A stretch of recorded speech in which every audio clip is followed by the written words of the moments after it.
Hello दोस्तों, I hope you all are doing good today. आप लोगों से मेरी एक रिक्वेस्ट है कि अगर आप इस वीडियो को देख रहे हैं तो 1.25x या उससे ऊपर की स्पीड में ही देखना, क्योंकि आज के वीडियो में मैं आपसे अपने आईटी कैरियर में जो 13 साल मैंने बिताए हैं वो सब डिस्कस करने वाला हूँ। ठीक है। और मेरी उम्मीद है कि जो फ्रेशर्स इस वीडियो को देख रहे हैं, जो या तो ऑलरेडी ज्वाइन कर चुके हैं आईटी कंपनी या करने वाले हैं, आई होप उनको कुछ सीखने को मिलेगा मेरे एक्सपीरियंस से। वो बोलते हैं ना कि दूसरे के एक्सपीरियंस से हमको सीखना चाहिए। अगर किसी ने कोई गलती करी है तो हमें वो गलती नहीं दोहरानी चाहिए। तो आई होप आपको कुछ सीखने को मिलेगा। तो चलिए शुरू करते हैं पहले मेरे बैकग्राउंड से। ट्वेल्थ के बाद मैंने बीएससी कर रखी है, फिजिक्स केमिस्ट्री मैथ्स ग्रुप से। ऑब्वियसली ये गवर्नमेंट कॉलेज था ऋषिकेश में, जहाँ पे मैंने अच्छे से कोई पढ़ाई नहीं करी, बस टोटल मटर गश्ती करी थी। ठीक है, पढ़ाई वढ़ाई तो होती नहीं है गवर्नमेंट कॉलेज में। हालांकि अब शायद ऋषिकेश में जो गवर्नमेंट कॉलेज है अब उसमें सेमेस्टर वाइज पढ़ाई होने लग गई है, तो वहाँ अब अच्छे से पढ़ाई होती होगी। खैर वो हमारा टॉपिक नहीं है आज का। तो जब मैंने बीएससी करी तो उसी के साथ साथ डोइए की एक संस्था है गवर्नमेंट की, जो आपको ओ लेवल ए लेवल जैसे कोर्सेज करवाती है, जिसमें आप कंप्यूटर के बारे में थोड़ा ज्ञान आपको मिलता है। ठीक है। तो मैंने वो ओ लेवल लकीली कर लिया था। वहाँ से थोड़ा सा मुझे कंप्यूटर के बारे में इंटरेस्ट जगा और थोड़ा नॉलेज मेरे को हुई लैंग्वेजेस के बारे में, जैसे सी लैंग्वेज वगैरह हो गई। ठीक है। तो इसके बाद मैंने बीएससी के बाद एमसीए किया, masters in computers, that is from Graphic Era university Dehradun. और 2008 में किया था। 2011 हमारा लास्ट साल था जिसमें हमारा छठे सेमेस्टर में इंटर्नशिप होनी थी। उसी सेमेस्टर से पहले मेरा प्लेसमेंट हो चुका था एक्सेंचर में। तो इसीलिए मैंने जो छठा सेमेस्टर है जनवरी 2011 को एक्सेंचर को ज्वाइन कर लिया था एज एन इंटर्न। उस समय हमारी जो सैलरी होती थी 7,500 रुपये हमें एज ए इंटर्न मिलती थी। ठीक है। तो वहाँ पे थोड़ा सा आपको बता देता हूँ कि एक्सेंचर में एक ट्रेनिंग होती थी जिसको जीएफटी बोलते हैं, ग्रीन फील्ड ट्रेनिंग।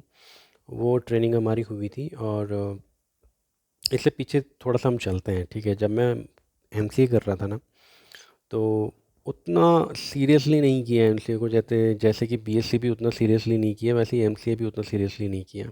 आजकल के बच्चे ज़्यादा स्मार्ट हैं, उनको पहले ही से पता है कि उनको करना क्या है। तो हमारे लिए ना एमसीए करना या फिर एमसीए के बाद या फिर बीटेक का कोई कंप्यूटर साइंस सब्जेक्ट से कोई बीटेक कर रहा है, तो हमारे लिए ऐसा था कि यार ये बंदा ना आगे जाके सॉफ्टवेयर डेवलपमेंट में तो काम करेगा। तो हमारे लिए ना सब कुछ बस ये था कि आगे जाके हमने सॉफ्टवेयर डेवलपर ही तो बनना है, वेबसाइट्स वगैरह डिज़ाइन करेंगे, ये सब करेंगे। तो हमारा ना जो सोच का दायरा था वो बहुत लिमिटेड था। हमें बस ये लगता था हम यही सब करेंगे, क्योंकि एमसीए के दौरान हम लोगों ने पहले सी लैंग्वेज सीखी, फिर सी प्लस प्लस सीखी, फिर जावा सीखी, फिर डॉट नेट सीखी। और जब डॉट नेट सीखी हमने तो हमें लगा कि वाह, डॉट नेट ही तो फ्यूचर है भाई। है ना, ड्रैग एंड ड्रॉप कर सकते हो आप आराम से, आपका कोड आ जाता है, सब कुछ ऑटोमेटिकली थोड़ा बहुत जितना भी आ सकता है वो आ जाता था। तो हमें लगता था कि यार अब तो हम डॉट नेट में वेबसाइट्स वगैरह डिज़ाइन करेंगे, ये सब करेंगे, ये सब लगता था। इससे अलावा कभी कुछ सोचा ही नहीं था। हावेवर हमें एमसीए में सॉफ्टवेयर टेस्टिंग भी पढ़ाया गया, एक सब्जेक्ट था सॉफ्टवेयर टेस्टिंग। लेकिन कभी ये नहीं सोचा था कि हमें भी टेस्टिंग करनी पड़ सकती है या हम भी कभी टेस्टर बनेंगे। ये मैं आपको क्यों बता रहा हूँ ये अभी पता चल जाएगा।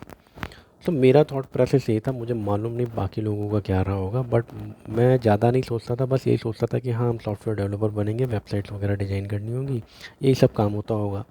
अब आप समझ सकते हैं कि 2011 में मुझ जैसे लड़के का या बाकी और बैचमेट्स का मुझे मालूम नहीं कि हमारा मेंटल लेवल क्या था, हम किस तरीके से अपने फ्यूचर को देखते थे। ठीक है। So cut to Accenture greenfield training. तो मेरी ट्रेनिंग जो है वो कंप्लीट हुई, और उसके बाद क्या होता है ना कि ट्रेनिंग जब आपकी 70% कंप्लीट हो जाती है, 70% ट्रेनिंग तो सबकी कॉमन होती है। उसके बाद क्या होता है, बच्चे जितने भी होते हैं उन सबको अलग अलग फील्ड में डिवाइड कर लिया जाता है। तो हमारे कुछ शायद 3-4 फील्ड थे, किसी को जावा डेवलपमेंट में डाला था, किसी को टेस्टिंग में डाला, और किसी को फर्दर किसी और डेवलपमेंट में डाला। तो हम लोग कुछ 12-13 लोग थे, हमें टेस्टिंग में डाल दिया था। तो उस समय तक हम लोगों के दिमाग में ये बैठा हुआ था कि यार टेस्टिंग का प्रोफाइल बहुत ख़राब होता है, क्योंकि टेस्टिंग के प्रोफाइल में तो कोई ग्रोथ ही नहीं है। राइट। बहुत मूड ख़राब हुआ कुछ टाइम के लिए, लेकिन बाद में फिर हमने उससे हालात से समझौता कर लिया। तो हमें टेस्टिंग की कुछ ट्रेनिंग दी गई। आई डोंट नो, 2 या 3 हफ्ते के लिए उन्होंने कोई ट्रेनिंग दी। कोई टूल होता था ऑटोमेशन का, if I am not wrong, उसका नाम QTP ऐसे कुछ था। तो उसमें कुछ ट्रेनिंग वगैरह हमारी हुई और उसके बाद हम सबको एक प्रोजेक्ट असाइन कर दिया गया। ठीक है, तो जब मुझे प्रोजेक्ट असाइन किया गया तो वो जो प्रोजेक्ट था वो डेटा वेयर हाउसिंग टेस्टिंग का था, जिसमें कि हमारे पास जो टूल्स थे वो इन्फॉर्मेटिका था, ETL टूल, और जो डेटाबेस था वो टेराडेटा था। ठीक है, Teradata is a massive parallel processing database, वो आप नेट में पढ़ सकते हो क्या है। तो मेरा जो जो जर्नी था वो कुछ इस तरीके से शुरू हुआ। तो इंटर्नशिप के दौरान बेसिकली हमसे कुछ ज़्यादा काम नहीं करवाया गया। जो मेरे टीम लीड थे वो उन्होंने क्या किया कि सबसे पहले दिन मुझे एक एक्सेल शीट दे दी और उसमें कुछ टेस्ट केसेस लिखे हुए थे, उनको देने के बाद मुझे बोला ऐसे ही टेस्ट केसेस आपको बाकी टेबल्स के लिए बनाने हैं। फॉर एग्जांपल अगर एक टेबल के लिए 7 टेस्ट केसेस हैं तो बाकी के 5 टेबल के लिए 5 × 7 42 टेस्ट केसेस आपको कॉपी पेस्ट करके बनाने हैं। तो इस तरीके से तो इंटर्नशिप में काम किया, ज़्यादा काम हुआ नहीं बेसिकली। उसके बाद इंटर्नशिप जब ख़त्म हो गई तो दोबारा हमें सेम प्रोजेक्ट पे असाइन किया गया। अगस्त 2011 में as a permanent employee join किया था। सैलरी पे नहीं जाऊंगा मैं, उसकी अगर कोई और वीडियो बनानी होगी फ्यूचर में तो वो बनाएंगे। फ़िलहाल मैं आपको अपनी जर्नी बता रहा हूँ। तो हमें सेम प्रोजेक्ट असाइन हुआ था, तो अब हमें एक्चुअल काम दिया जाने लगा कि आपको ये करना है। अब जो टेस्ट केस लिखे थे अब हम उन्हें एग्जीक्यूट भी करते थे। By the way these are manual test cases. ठीक है, कोई हम लोग वहाँ पे ऑटोमेशन नहीं कर रहे थे टेस्टिंग फील्ड में, हम लोग मैनुअली अपने टेस्ट केसेस एग्जीक्यूट करते थे। वो टेस्ट केसेस कुछ ऐसे होते थे कि मान लो आपने अपनी इंफॉर्मेटिका की कोई वर्कफ्लो रन किया, वो वर्कफ्लो सही से रन हो रहा है कि नहीं हो रहा है, सॉरी। और जब आपने वो इन्फॉर्मेटिका की वर्कफ्लो कम्प्लीटली रन करी तो आपका जो सोर्स का डेटा था क्या वो टारगेट की डेटा से मैच कर रहा है कि नहीं कर रहा है, आपका काउंट मैच कर रहा है कि नहीं कर रहा है, एंड सो ऑन। तो ये जो काम था ना, ये उन दिनों 2011 में क्वार्टरली बेसिस पे हमारे पास आता था। ठीक है, और बड़ा ही आराम से तबीयत से हम उस काम को करते थे, मज़ा आता था। हम लोग 5-6 जितने भी हम ट्रेनी थे वो भी इसी प्रोजेक्ट में आ गए थे, मेरे सिस्को वाले प्रोजेक्ट में। आराम से गप्पे मारते हुए सारा टाइम स्पेंड होता था। तो इस टाइम पे मेरे से जो गलती हुई ना वो ये हुई कि 2011 में जो ब्रॉडबैंड का कल्चर है ना वो आईटी हब्स वगैरह जैसे हैदराबाद, बेंगलोर, इन सब में तो काफ़ी आ चुका था। तो मुझे 2011 या 12 में ही वो ब्रॉडबैंड का एक्सेस मिल चुका था। मैं उस दुनिया में जा चुका था जहाँ पे मैं ब्रॉडबैंड 24/7 आवर्स मेरे पास अवेलेबल था। 2011 से पहले तक तो नहीं था अवेलेबल। उस समय तो हम लोग 2G में मोबाइल में कभी कभी नेट को कनेक्ट कर लिया करते थे या फिर साइबर कैफ़े में जाते थे, तो हम उतना ज़्यादा यूज़ नहीं करते थे। तो 2011 में मैं ये बताना चाह रहा हूँ कि इवन दो मेरे पास 24/7 आवर्स, 11 या 12 की मैं बात कर रहा हूँ, इंटरनेट अवेलेबल था, बट उसके बावजूद मैंने उस अपॉर्चुनिटी का फ़ायदा नहीं उठाया।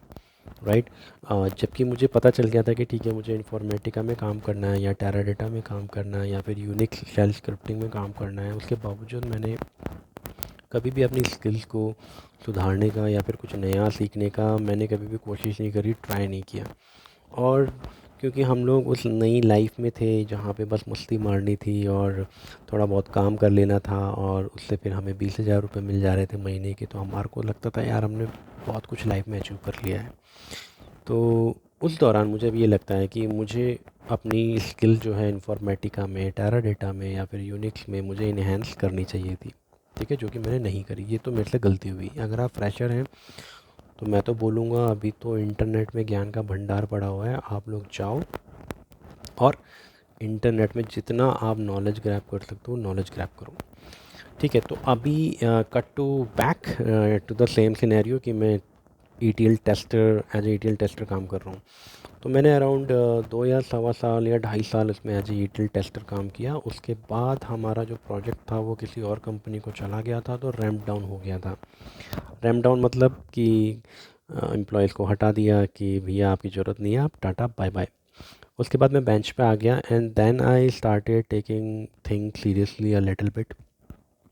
तो मैंने थोड़ा बहुत इन्फॉर्मेटिका पढ़ना शुरू करा। अब पता है क्या है, इस लेवल पे भी मैं उतना सीरियसली नहीं पढ़ रहा था और उतनी ज़्यादा गलती मेरी भी नहीं है क्योंकि इंटरनेट पे उतने ज़्यादा रिसोर्सेज भी नहीं थे उस समय ना। अभी तो बहुत ज़्यादा रिसोर्सेज थे, उस समय थोड़ा कम रिसोर्सेज थे, बट स्टिल इतने थे कि मुझे अगर मैं थोड़ा सीरियस होता तो मैं और अच्छे से इन्फॉर्मेटिका को पढ़ पाता। बट टेराडेटा के तो नहीं थे भाई रिसोर्स उस समय। आई डोंट नो अभी यूट्यूब में है कि नहीं है, लेकिन उस समय यूट्यूब में केवल 1 या 2 वीडियो होती थी, ठीक है। जो कुछ भी पढ़ना था वो हम पीडीएफ वगैरह से ही पढ़ पाते थे। तो थोड़ा-सा मेरे को ना बहुत स्ट्रगल हुआ उस समय यूट्यूब इन्फॉर्मेटिका और टेराडाटा के बारे में पढ़ने में। और क्योंकि आई वाज़ स्ट्रगलिंग तो मेरे को ना बेंच में रह के प्रोजेक्ट्स के जो इंटरनल प्रोजेक्ट्स होते हैं उनके इंटरव्यू क्रैक करने में भी थोड़ा परेशानी हो रही थी। तो 1-2 इंटरव्यू मेरे फ़ेल भी हुए एंड बट उसके बाद एक तीसरा इंटरव्यू था जो मेरा बेंगलोर लोकेशन के लिए था। वो बाय द वे मैं हैदराबाद में था पहले, एक्सेंचर हैदराबाद में। तो बेंगलोर वाला जो इंटरव्यू वो मेरा अच्छा गया, वहाँ मेरा सिलेक्शन हो गया as a developer. I was trying to become a developer now because मैं थोड़ा सीरियस हो गया था कि चलो यार, एनीवेज हम लोग टेस्टिंग में कुछ उखाड़ तो पा नहीं रहे थे, तो मैंने कहा चलो एज ए डेवलपर अब देखा जाए। तो बीइंग ए डेवलपर मुझे एक प्रोजेक्ट असाइन हुआ बेंगलोर में। तो वहाँ पे जब मैं गया, वहाँ पे मुझे मेरे सीनियर ने जाते ही साथ एक यूनिक्स की ना एक कॉम्प्लिकेटेड सी स्क्रिप्ट पकड़ा दी। मेरे लिए थोड़ा कॉम्प्लिकेटेड ही थी क्योंकि मैंने कभी यूनिक्स स्क्रिप्टिंग में इस तरीके से काम नहीं किया था। लेकिन वहाँ पे मेरा एमसीए का थोड़ा नॉलेज काम में आया क्योंकि मुझे थोड़ा बहुत कमांड्स तो आती ही थी। तो पहले तो मैं घबरा गया था यूनिक्स स्क्रिप्ट देख के, मैंने कहा यार ये क्या ही है, कुछ समझ में ही नहीं आ रहा, क्योंकि उसमें जो कमांड्स थी वो ना वैसी कमांड्स थी जो नॉर्मली हमने कभी पढ़ी नहीं थी। ऑक कमांड, AWK और उसी से रिलेटेड और भी रीडायरेक्शन ऑपरेटर, पाइप ऑपरेटर कर करके बहुत ही कॉम्प्लिकेटेड चीज़ को एक ही लाइन में ख़त्म कर दिया था उन लोगों ने।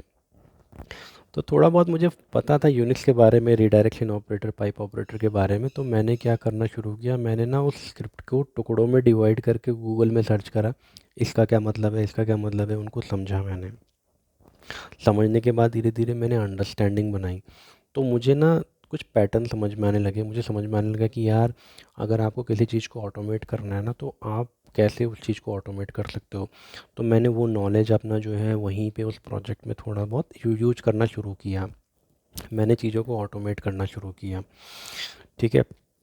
बहुत हाई लेवल पे नहीं, बट छोटे छोटे लेवल पे, ठीक है। वो सब ऑटोमेशन मैंने ट्राई किया और कुछ नया सीखना शुरू किया। टेराडाटा में भी फिर मुझे कुछ नई चीज़ें सीखने को मिली। उसमें यूटिलिटीज़ वगैरह होती हैं, BTEQ, fast load, multi load, TPT, उस पे मुझे काम करने को मिला, उसकी अंडरस्टैंडिंग मुझे मिली, ठीक है। हाँ, इन्फॉर्मेटिका पे काम करने को यहाँ पे नहीं मिला क्योंकि यहाँ पे प्योरली टेराडाटा के अंदर ही काम होता था, उस पे मैंने काम किया। अब मेरी किस्मत इतनी ख़राब थी कि वहाँ पे 7-8 महीने काम करने के बाद वो प्रोजेक्ट भी रैम्प डाउन हो गया। तो अब मैंने सोचा कि चलो यार एक काम करते हैं, इस एक्सेंचर कंपनी से ही अपन जो है विदा लेते हैं। तो मैंने फिर इंटरव्यू देने शुरू करे। अब क्योंकि मैं आपको पहले ही बता दिया था कि इन्फॉर्मेटिका में अच्छे से सीख नहीं पाया, टेराडाटा में भी उतना नहीं कर पा रहा था, तो मुझे दोबारा जो एक्सटर्नल इंटरव्यूज़ है ना वो क्रैक करने में बहुत ज़्यादा डिफ़िकल्टी हुई। मैं कम से भी कम 3 या 4 इंटरव्यू में फ़ेल हुआ, तब जाके मुझे कॉग्निजेंट से ऑफ़र आया। कॉग्निजेंट पुणे मैंने ज्वाइन करा एज अ टेराडाटा और BI developer, data warehousing developer मैंने ज्वाइन किया। वहाँ पे क्या हुआ कि 3-4 महीने तो मैं वहाँ बेंच पे रहा, ठीक है। प्रोजेक्ट से कॉल आती थी, तो कोई हैदराबाद से आती थी, कोई मेरे स्किल से मैच नहीं करता था काम। तो ऐसे ऐसे करते करते मैं ऐसे किसी प्रोजेक्ट में असाइन नहीं हो पाया 3 महीने तक। अब यहाँ पे अगेन वो 3 महीने, 4 महीने, शायद 4 महीने थे, फिर से मैंने वही गलती करी कि मेरे पास 24/7 इंटरनेट अवेलेबल है, बट मैं उस समय यूट्यूब में FIR देख रहा हूँ, यस बॉस देख रहा हूँ, वो जो कॉमेडी सीरियल्स आते थे हमारे टाइम पे, वो सब देख देख के टाइम पास कर रहा हूँ, मैकडी से खाना खा रहा हूँ, क्योंकि अब तो नई जॉब लग गई है, निश्चिंत हो गए थे अपन। वहाँ पे मैंने वो गलती करी। मुझे लगता है मुझे वहाँ पे अपने आप को रीस्किल करना चाहिए था, या फिर नहीं तो इन्फॉर्मेटिका या टेराडाटा में कुछ और एडवांस चीज़ें पढ़ लेनी चाहिए थी, कोई कोर्स में एनरोल कर लेना चाहिए था मुझे अपने आप को, बट मैंने नहीं किया। तो basically I wasted my time there. तो फिर क्या हुआ कि मुझे पुणे में ही एक प्रोजेक्ट मिल गया और जहाँ पे मुझे बोला गया कि यहाँ पे टेस्टर कम डेवलपर की ज़रूरत है, ऐसा कुछ उन्होंने मुझे बोला कि कुछ काम टेस्टिंग का, वैसे काम डेवलपमेंट का है लेकिन आपको थोड़ा बहुत टेस्टिंग का काम करना पड़ेगा, ऐसा उन्होंने मुझे कुछ बोला। जब मैंने एक्चुअली में वो प्रोजेक्ट ज्वाइन किया तो मुझे पता चला कि यार मैं दोबारा गलत जगह पे फंस गया हूँ। एक टेस्टिंग वाला प्रोजेक्ट ही था बेसिकली, वो ज़्यादातर बार्कलेज क्लाइंट था। और उसमें वो क्या कर रहे थे ना कि उन्होंने एक यूटिलिटी लिखी हुई थी, पता नहीं वो एक्सेल शीट में वो यूटिलिटी थी शायद, जिसमें वो दो फाइल होती थी, दो फाइल के कंटेंट को कंपेयर करते थे कि अगर 100 रिकॉर्ड एक फ़ाइल में तो वही 100 रिकॉर्ड दूसरी फाइल में होने चाहिए। बहुत ही बकवास यूटिलिटी थी। अब आप ये लगा लो 2015 जनवरी की ये बात है।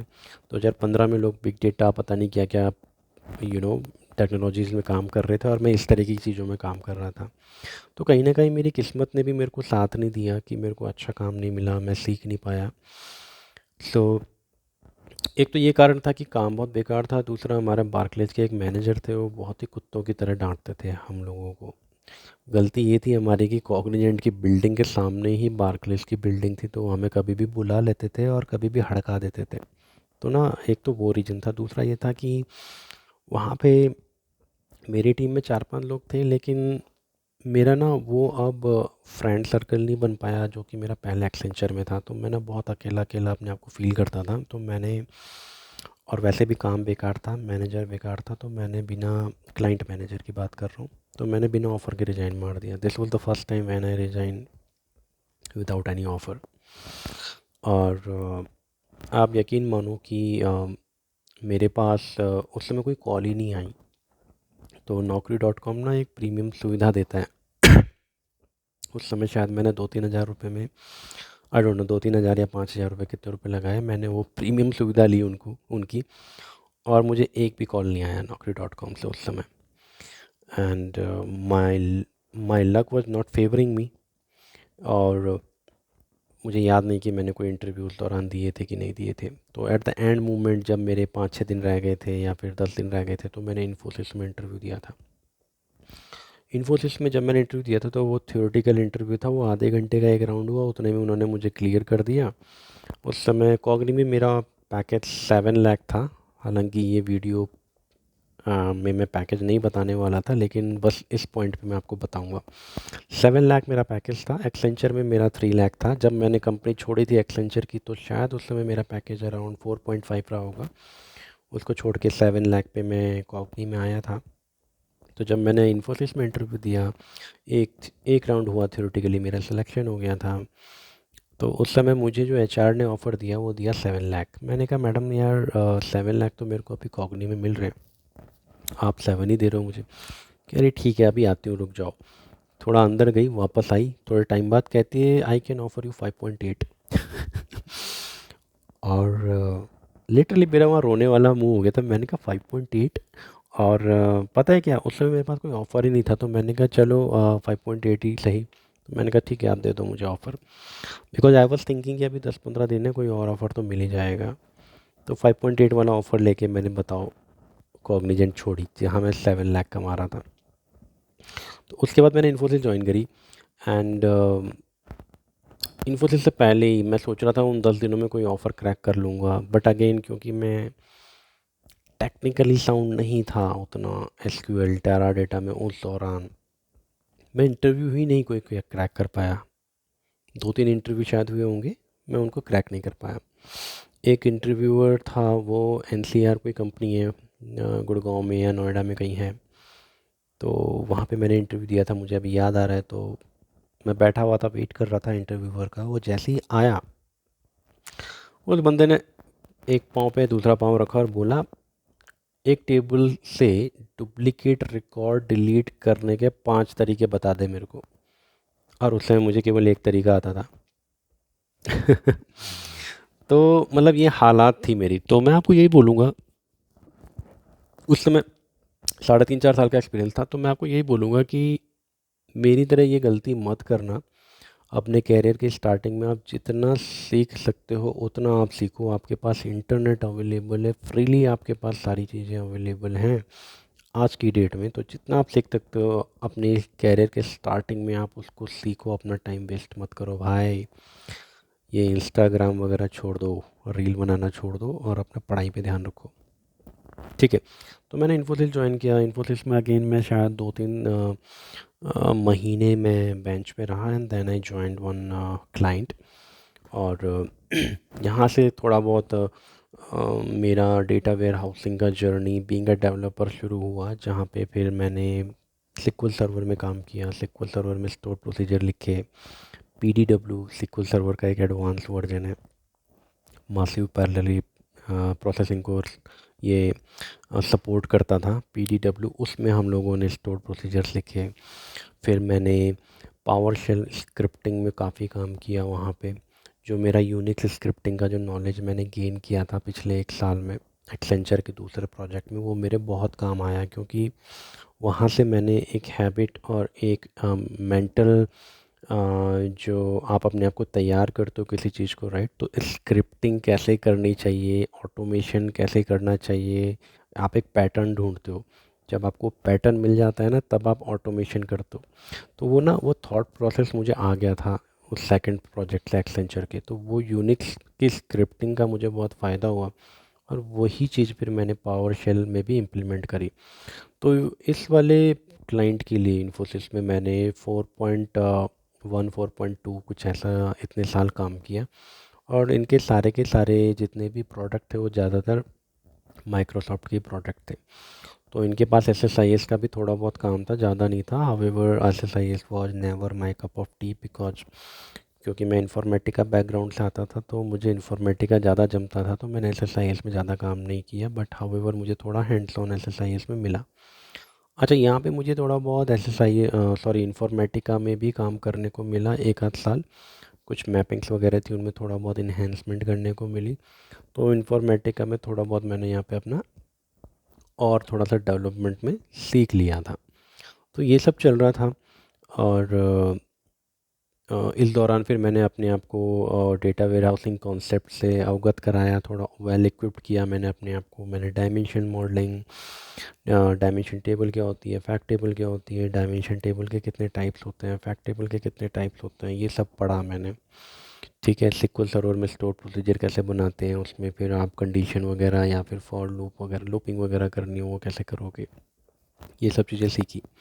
बट अभी भी मुझे ये लगता है कि वहाँ पे मैंने ना बहुत ज़्यादा टाइम बिता दिया। मैंने वहाँ पे ऑलमोस्ट 4 साल ऐसे बताया मैंने आपको। मुझे नहीं लगता, मुझे 2 या ढाई साल से ज़्यादा वहाँ काम करना चाहिए था, क्योंकि ऑलमोस्ट इन 4 साल में मैंने एक ही तरीके का काम वहाँ पे किया।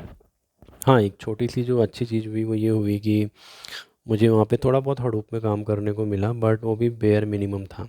अच्छा, उससे पहले मैं आपको बताता हूँ कि जब ये प्रोजेक्ट हमें मिला ना, तो हमें ये बोल के मिला था कि इसमें आपको हडूप सीखने को मिलेगा, and I was very excited.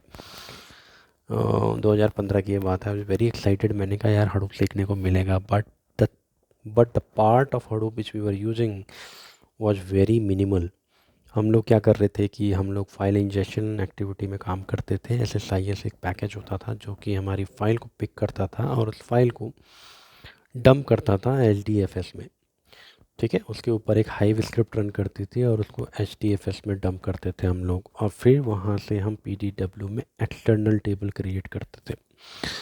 तो ज़्यादा कुछ नहीं, अगेन फिर वहीं पे मुझे थोड़ा बहुत हडूप में LDFS की कमांड्स वगैरह सीखी, जो कि क्वाइट सिमिलर होती हैं आपकी यूनिक्स से। तो ज़्यादा उसमें था नहीं करने को, copy to local, copy from local, something like that, put command, get command. Hive में थोड़ा बहुत सीखने को मिला, एक्सटर्नल टेबल क्या होती हैं, इंटरनल टेबल क्या होती हैं, स्कूप थोड़ा सा सीखने को मिला। तो जब मैं 2019 एंड की बात कर रहा हूँ, जब 2019 का एंड आ गया था ना, तो मैंने सोचा यार थोड़ा मुझे अपने आप को सीरियसली लेना चाहिए। क्योंकि इन्फोसिस में तो बेसिकली हम लोग सोच रहे थे पहले कि US जाएंगे, H1B वीज़ा लगाएंगे, लेकिन कभी वो लगा नहीं। फिर ऑस्ट्रेलिया वाली बात हुई, ऑस्ट्रेलिया का मुझे वीज़ा वगैरह मिल गया था बेसिकली, उसकी फॉर्मेलिटीज़ कंप्लीट हो गई थी। बट तब तक मेरी शादी हो चुकी थी, तो ड्यू टू सम रीजंस मैं गया नहीं ऑस्ट्रेलिया। इसमें एक चीज़ और मैं आपको बता देता हूँ, कभी आपको ऑन साइट जाने का मौका मिले और आप बैचलर हो तो भाई ज़रूर चले जाना, क्योंकि एक बार शादी हो गई तो there are multiple things which you need to take care of. अच्छा, दोबारा से 2019 के एंड में आ जाता हूँ। तो अभी 2019 के एंड में मुझे थोड़ा बहुत एक 2-3 महीने के लिए स्पार्क में भी काम करने का मौका मिला। तो मैंने थोड़ा सोचा कि यार स्पार्क में ना अपने आप को थोड़ा और इन्हेंस करता हूँ स्किल को, क्योंकि मुझे बिग डेटा में ही मूव होना था। I knew that big data is a big thing, right. 2015 से था ये, लेकिन अब देखो वही वाली बात है, 2015 को में ही मुझे पता था कि big data is a big thing, but 2019 में मैं जाके सीरियस हुआ। क्यों? क्योंकि 2015 से 19 तक जो काम मिल रहा था SQL सर्वर में आसान काम था। मैं I was quite comfortable, I was in A quite comfortable zone कि भैया जो काम मिल रहा है वो मुझे आता है, मुझे पता है इसमें क्या करना है, तो कभी कुछ नया सीखा ही नहीं। ऊपर से शादी हो गई थी तो फिर शादी में बिजी हो गया था, यू नो। तो when you have your family right after marriage you become little busy. तो इसीलिए थोड़ा बहुत मैं भटक गया था दोबारा से। वही वाली बात है कि मैंने अपने आप को इन्हेंस नहीं किया। You have to keep on enhancing your skills, you have to keep on update yourself about what new technologies are coming into your field. वो सब आपको पता होना चाहिए था। तो मुझे लगता है यहाँ पे मैंने बिग डेटा को लर्न करने की जो अपॉर्चुनिटी है दोबारा से मिस करी, क्योंकि अगेन मेरे पास 24/7 इंटरनेट अवेलेबल था, बट स्टिल मैंने कुछ भी पढ़ाई नहीं करी। 2019 में मैंने एक एडुरेका का 20,000 रुपये का कोर्स लिया था स्पार्क का, बट यू बिलीव मी मैंने उस 20,000 के कोर्स में कुछ 100 रुपये का भी कोई ज्ञान हासिल नहीं किया, बिकॉज मैंने ना तो क्लासेस ढंग से अटेंड करी, और एडुरेका वाले पढ़ाते भी क्या थे, what is action what is transformation, उसी में घुमा देते थे। ज़्यादा वो हाई फाई कुछ नहीं पढ़ाते थे। ठीक है, तो मैं तो कभी भी आपको रिकमेंड नहीं करूँगा एडुरेका जैसे इंस्टीट्यूट का कोई कोर्स लेने के लिए। अभी यूट्यूब में बहुत मटेरियल है, आराम से फ्री में पढ़ो बैठ के। ठीक है, एनीवेज तो थोड़ा अकल ठिकाने आई अब मेरी, और मुझे लगा कि मेरा जो पैसा है वो बहुत कम है इन्फोसिस में, और जिम्मेदारियाँ बढ़ रही हैं, बीबी है, बच्चा भी हो गया था, एक बेटी मेरी हो गई थी। तो फिर मैंने सोचा कि अब स्विच करते हैं।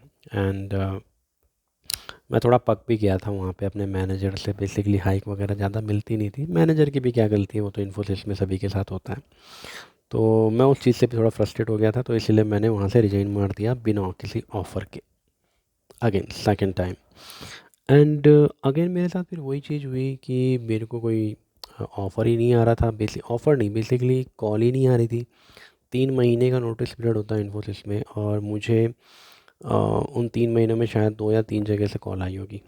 बट अगेन मैं जो इंटरव्यू उस समय दे रहा था वो बिग डेटा के दे रहा था, तो मैं क्लियर ही नहीं कर पा रहा था। फिर वही मेरे साथ सेम सिचुएशन हो रही थी कि जैसे कैरियर के स्टार्टिंग में हुई थी, जब मैं टेरा डेटा इन्फॉर्मेटिका डेवलपर के तौर पे इंटरव्यू दे रहा था, बट क्रैक नहीं कर पा रहा था। यहाँ पे भी वही था कि गेम क्रैक नहीं हो रहा है। तो बिग डेटा के इंटरव्यू दे रहा था, वो क्रैक नहीं कर पा रहा था मैं।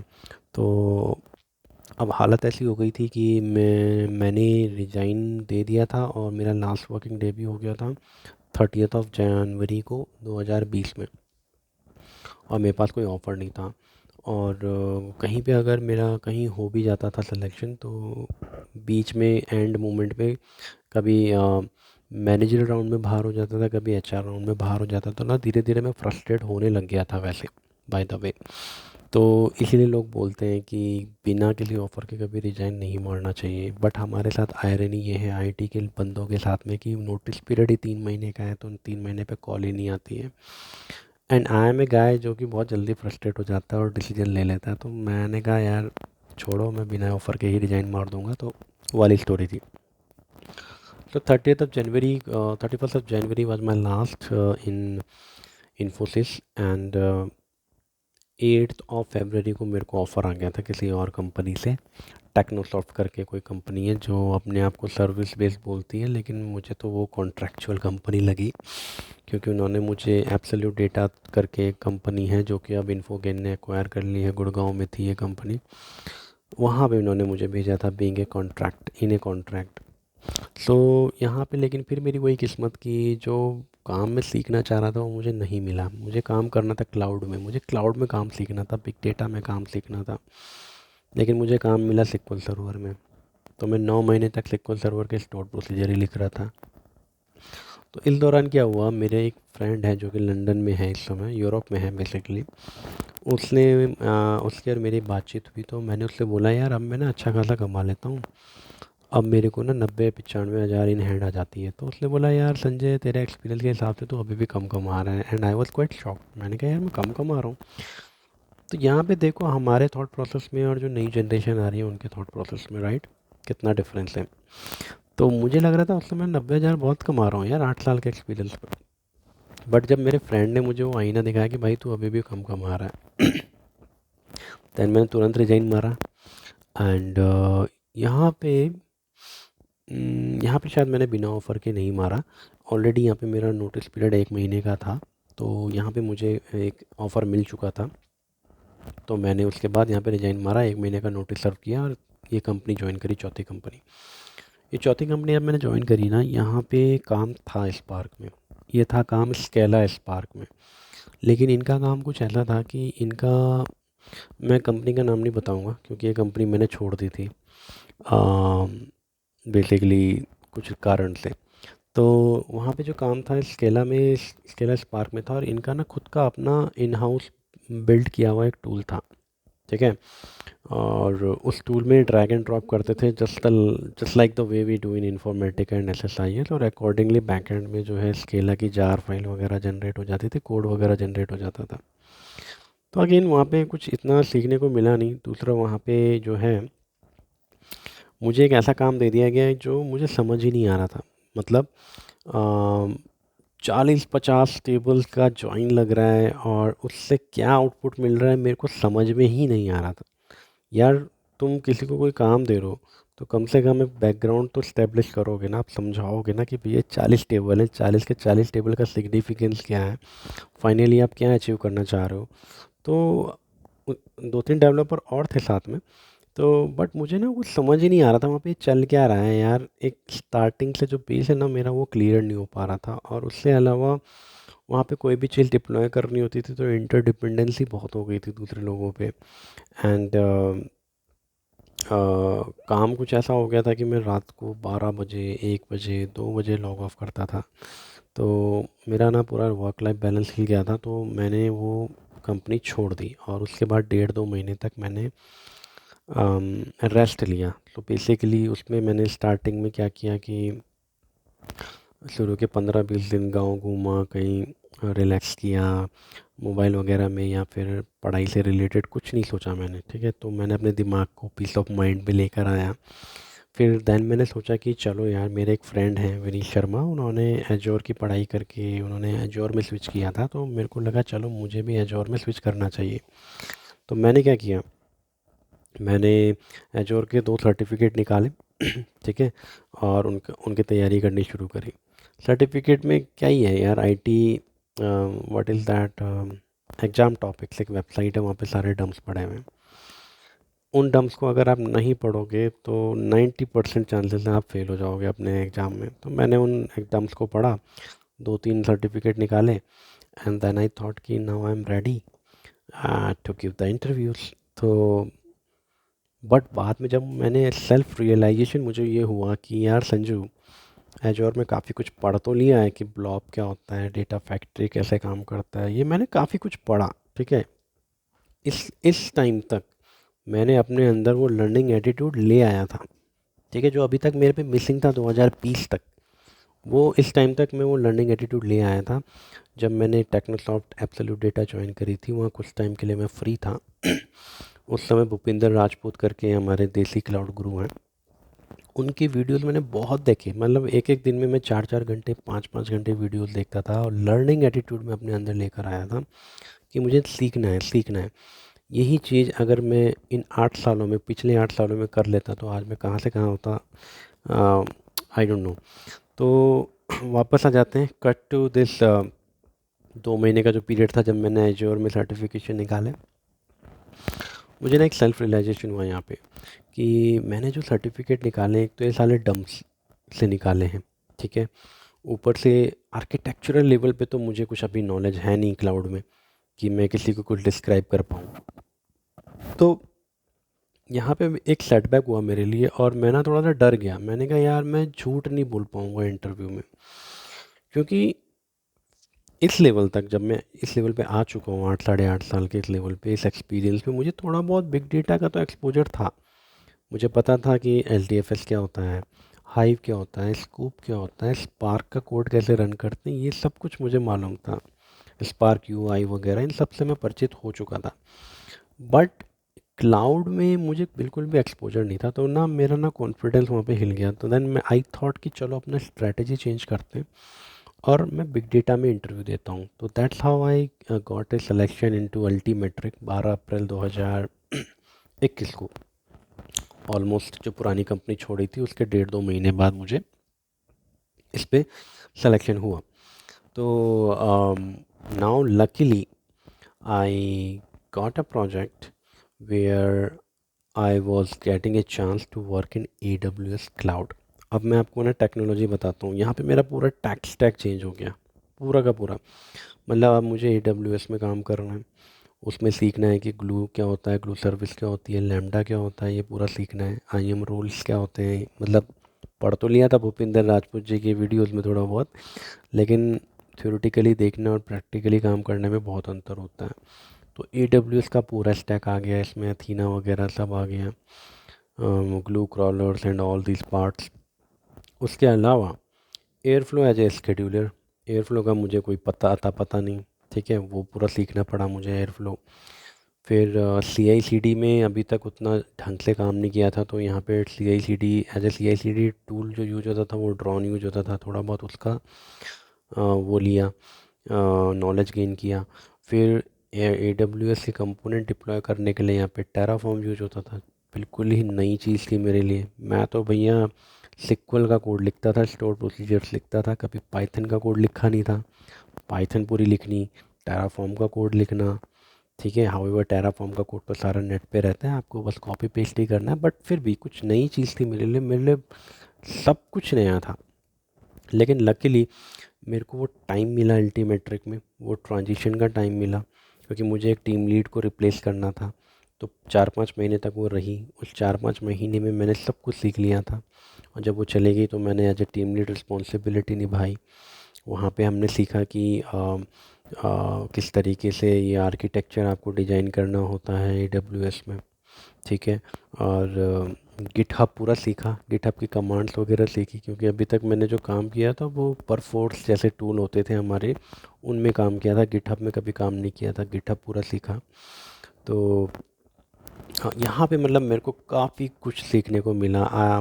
मेरा जो कैरियर का टर्निंग पॉइंट रहा वो अल्टीमेट्रिक में रहा। वहाँ के जो 3 साल मैंने बिताए, I got to learn a lot there, ठीक है। AWS का मेरा पूरा जर्नी वहीं से शुरू हुआ है।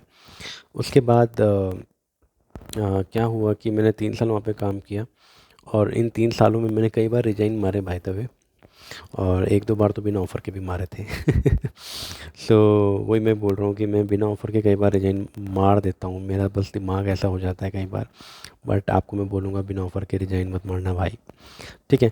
तो अल्टीमेट्रिक में जब बिना ऑफ़र के मैंने रिजाइन मारा, so that time yes, I think मुझे अभी याद नहीं आ रहा, जबकि पिछले साल की ये बात है। कितना टाइम का गैप है, आई थिंक 9-10 दिन बाद ही, अल्टीमेट्रिक के 5-6 दिन बाद या 9-10 दिन बाद ही मैंने LTI माइंट्री जो मेरी करंट कंपनी है वो मैंने ज्वाइन कर ली थी, ठीक है। और बाय द वे अल्टीमेट्रिक में मैंने 2 क्लाइंट के लिए काम किया था, दोनों क्लाइंट में मेरा काम सिमिलर था, डेटा पाइपलाइंस डिजाइन करना AWS के अंदर। और जब मैंने LTI माइंट्री को ज्वाइन किया, यहाँ पर भी मैं अभी जिस क्लाइंट के लिए काम कर रहा हूँ यहाँ पे भी सेम काम है मेरा, जहाँ पे मैं डेटा पाइपलाइंस डिज़ाइन करता हूँ। और मेरा टैक स्टैक जो है पिछले 4-5 सालों से सेम ही रहा है। ग्लू जॉब, लैम्डा, वही आपका S3, क्लाउड वॉच अलार्म्स, और स्टेप फंक्शन, रेड शिफ्ट। तो ये सारा के सारा जो मेरा टैक स्टैक है ऑलमोस्ट 4-5 सालों सेम ही रहा है, ठीक है। हाँ, CI/CD में थोड़ा बहुत स्टार्टिंग में मैंने ड्रोन में काम किया, गिटहब ड्रोन में काम किया एक प्रोजेक्ट में। दूसरे प्रोजेक्ट में गिटहब एक्शंस था। नाउ करंट प्रोजेक्ट में गिटलैब और गिटलैब CI/CD में मैं काम कर रहा हूँ, तो ऑलमोस्ट सब सिमिलर ही हैं। तो इसीलिए आपने देखा होगा मेरे यूट्यूब चैनल में मेरी ज़्यादातर वीडियोज़ जो हैं वो AWS के अराउंड ही हैं, ग्लू जॉब के अराउंड ही मैं ज़्यादातर वीडियोज़ बनाता हूँ। तो ये मेरा जर्नी रहा गाइस। एंड मैं आपको एक चीज़ बता सकता हूँ कि इन्फोसिस में जब मैंने जॉब छोड़ी थी 2000 जनवरी 2020 में, और जब मैंने LTI माइंट्री ज्वाइन करी लास्ट ईयर 2024 में, यानी कि इन 4 साल के गैप में मैंने अपने पैकेज को 5 गुना कर लिया था इन्फोसिस को जब मैंने छोड़ा। और LTI Mindtree को जब मैंने ज्वाइन किया। ठीक है, तो नाउ यू कैन इमेजिन कि जब मैंने अपने आप को इक्विप्ड किया कुछ और नए नॉलेज के साथ में, जब मैंने अपने आप को सीरियसली लेना शुरू किया, जब मेरे को ये रियलाइज़ हुआ कि बिना पढ़े अब मैं सरवाइव नहीं कर पाऊँगा और नई टेक्नोलॉजी में मुझे काम करना ही पड़ेगा, तब तक मैं अपना पैकेज नहीं बढ़ा पाया था। और अब जाके मैं अपने आप को थोड़ा सा कंफर्टेबल सिचुएशन में पाता हूँ कि हाँ, मैं जितना डिज़र्व करता हूँ वो मुझे अब मिल रहा है। हालांकि जब मैं अब फ्रेशर्स को देखता हूँ कि वो 3-3 साल में 15 लाख रुपए कमा रहे हैं, तो मुझे काफ़ी तगड़ा कंपटीशन यहाँ पे फील होता है कि यार, मैं 8 साल में 8 लाख कमा रहा था और ये लोग 3 साल में 15 लाख कमा रहे हैं। That is the huge difference. And अभी मेरे हिसाब से अभी जो मेरा पैकेज है वो that is quite sufficient for me. और हो सकता है मैं दोबारा फ्यूचर में ट्राई करूँ और पैकेज के लिए, but right now I am at that stage where I am satisfied. और मुझे पता है कि मुझे नई चीज़ें निरंतर सीखती रहनी है ताकि कोई भी पैकेज मुझे मिले, बट मैं हमेशा अब नई चीज़ को अडाप्ट करने के लिए तैयार रहूं। ठीक है, और मैं आईटी इस कैरियर में जब तक चाहूँ तब तक मैं सरवाइव कर सकूँ। सो बेसिकली ये मेरा कैरियर रहा है पिछले 13 सालों में गाइस। एंड आई होप कि आपको इससे कुछ सीखने को मिला होगा। अगर आपको कोई क्वेश्चन है तो आप कमेंट सेक्शन में लिखें। अगर आंसर मेरे पास होगा तो definitely I will provide the answer. So अभी रात बहुत हो गई है, मेरे पास आज टाइम था तो मैं ये वीडियो बना रहा हूँ, वरना तो ज़्यादातर इतना टाइम मिल नहीं पाता है कि इतनी लंबी वीडियो मैं बना पाऊँ। So with this I will stop this video and I will just and this video by saying कि आप अपना ख्याल रखें, अपने परिवार का ख्याल रखें और दूसरों की गलतियों से हमेशा आप सीखते रहें। ऑलराइट, मेरा गला भी अब सूख रहा है। Alright, thank you guys, thanks a lot and take care, bye bye, good night.